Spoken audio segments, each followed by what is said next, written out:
much I want to say, but I don't know where to start.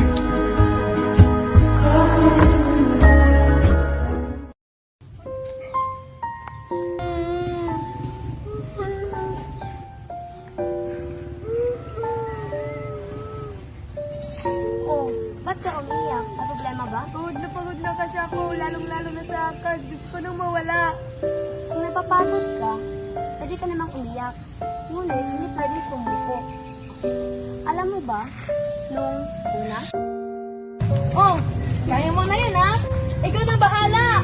Alam ko naman, magaling ka. Ikaw pa. Bye-bye.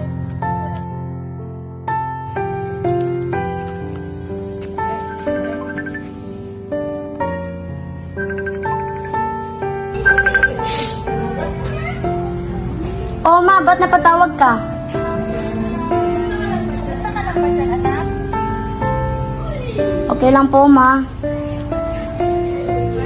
Ayos ba ang level mo? Opo. Galingan mo dyan sa pag-aaral mo, ha? Alam mo, ikaw lang ang inaasahan namin. Sige po, ma. Ingat ka. Opo. Bye, ma.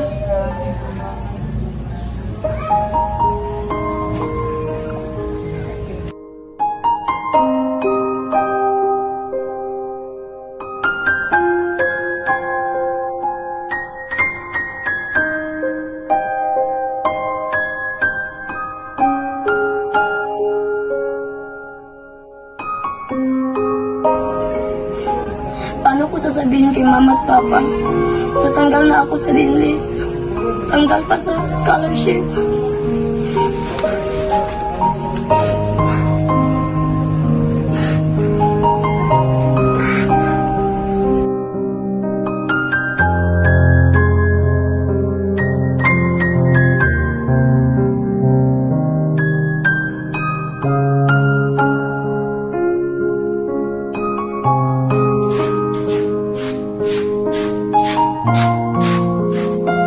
Lasing ka na naman?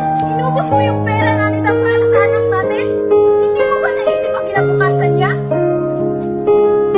Sagutin mo ako! Ang pera yun!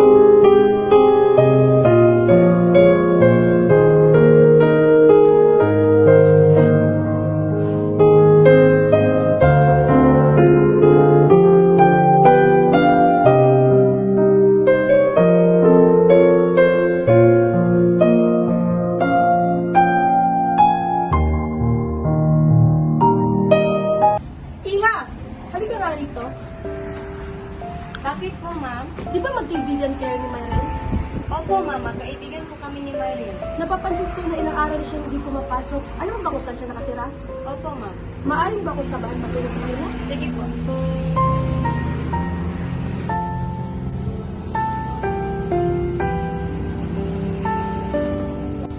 Kuya, pasakay po.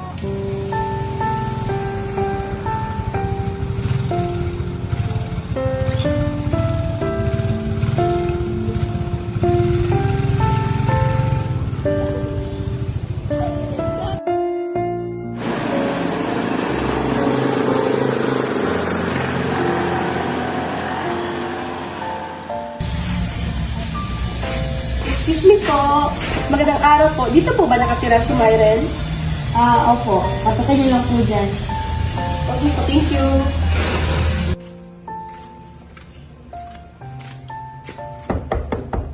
May? May? Tao po! May! Andyan ka ba sa loob? Parang walang tao. Excuse me po. Sure po ba kayo nandyan sa loob si Myren? Opo. Kanina pa lang po kami kumakatok ulit wala pong sumasagot. Ano eh, nakakita ko lang sa kanya kanina. May susi ka po ba? Meron po, sige po, buksan ko na. May! Ate, bilisan mo baka anong mangyari sa kanya! Marian, huwag mong gawin yan! Ano ba nangyari sa'yo? May problema ka. Paano nangyari sa'yo? Anong problema mo? Sabihin mo. Pagod na.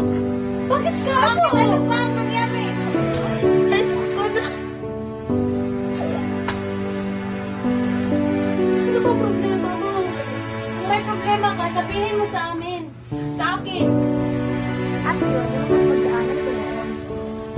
maraming salamat po at ako ay natutuwa dahil meron akong